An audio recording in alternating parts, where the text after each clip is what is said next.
মই স্কুললৈ গৈছিলোঁ, তাৰপিছত লগৰকেইজনীয়ে মোক মাতিবলৈ আহিছে। তাৰপিছতে তাই কৈছে এঠাইৰ পৰা আহোগৈ ব'ল, তেনেকৈ কৈছিলে। তাৰপিছতে মই কৈছোঁ মই নাযাওঁ, তেনেকৈ কৈছোঁ। তাৰপিছত তাই কৈছে ব'ল না প্লিজ। ময়ো গ'লোঁ তাইৰ কথা শুনি। তাই বেগত কাপোৰ চাপোৰ লৈ আহিছিলে। তাৰপিছতে আমাৰ ঘৰতে কাপোৰ সলালে, ময়ো সলালোঁ। তাৰপিছতে দুইজনীয়ে গ'লোঁ। গৈ পেলাই এই ল'ৰাকেইটাই ষ্টিং আনিছিলে, ৰাস্তাত ষ্টিং খুৱাই দিছিলে। তাৰপিছতে ষ্টিং খোৱাৰ পিছতে জানো মোৰ মূৰটো ঘূৰাই গৈছেগৈ। ড্ৰাইভাৰজনে নহয়, ইজনে কৈছে যে অলপ বাহিৰৰ ফালে চাই থাকচোন। তেতিয়া মই বাহিৰৰ ফালে চাই আছোঁ। তাৰপিছত ছোৱালীজনীৰ লগত অলপ চুমা টুমা খালে।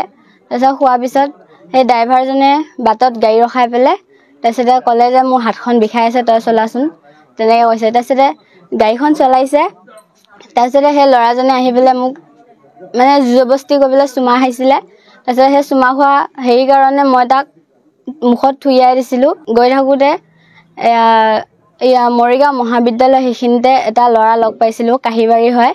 সেই ল'ৰাজনে মানে সেই ল'ৰাকেইটাৰ লগত বহুত কথা পাতিছিল, কিন্তু সিহঁতৰ কথাতে গম পাইছিলোঁ যে সিহঁতে বহুত বেয়া বেয়া প্লেন বনাই আছে। এটা ট্ৰেইনৰ ৰাস্তা পাইছোঁ, কিন্তু সেই ট্ৰেইনৰ ৰাস্তাটো মই চিনি নাপাওঁ। আৰু এজেগাত সিহঁতে সোমাইছিল, সেই ঘৰটো তালা মাৰা আছিল। মোৰ লগৰজনীৰ লগত বেয়া বেয়া কাম কিছুমান কৰিছে, মোকো কৰিব ধৰিছিলে। তাৰপিছতে কিন্তু মই সেইখিনি চান্স নিদিলোঁ। তাৰপিছতে সেনেকৈ আহি পেলাই ঘৰলৈ লৈ আহিলে আমাক। যোনখিনিৰ পৰা গৈছিলোঁ সেইখিনি জেগাতে আকৌ আমাক নমাই দিছে। মুখ্যমন্ত্ৰী ডাঙৰীয়া ছাৰলৈ এখন বাৰ্তা পঠাইছোঁ।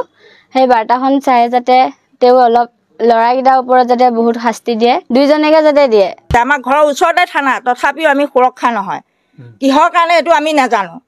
এতিয়া আমি মুখ্যমন্ত্ৰী ডাঙৰীয়াক এইটোৱে অনুৰোধ জনাওঁ যে আমাক নাৰী সুৰক্ষা লাগে। এই চৰকাৰ দিনত কোনো নাৰী নিৰ্যাতিত হ'ব নালাগে, কিন্তু আমি দেখিছোঁ প্ৰতি সময়তে নিৰ্যাতিত হৈ আছে। আৰু শেহতীয়া এই ঘটনাটোত যে দুজন মিয়া সম্প্ৰদায়ৰ যুৱকে এগৰাকী খিলঞ্জীয়া দশম শ্ৰেণীৰ ছাত্ৰীক ফুচলাই নি নিচাযুক্ত দ্ৰব্য খুৱাই যি বেয়া কাম কৰিব বিচাৰিছিলে, তাৰপিছতো শিক্ষকসকলে অভিযোগ দিয়াৰ পিছতো জিলা আৰক্ষীয়ে কোনো ব্যৱস্থা গ্ৰহণ কৰা নাই। গতিকে আমি তাক তীব্ৰভাৱে গৰিহণা দিছোঁ আৰু মুখ্যমন্ত্ৰীক আহ্বান জনাইছোঁ এই ক্ষেত্ৰত তেওঁ পুলিচ প্ৰশাসনক সোনকালে ব্যৱস্থা কৰিবৰ কাৰণে গ্ৰহণ কৰে।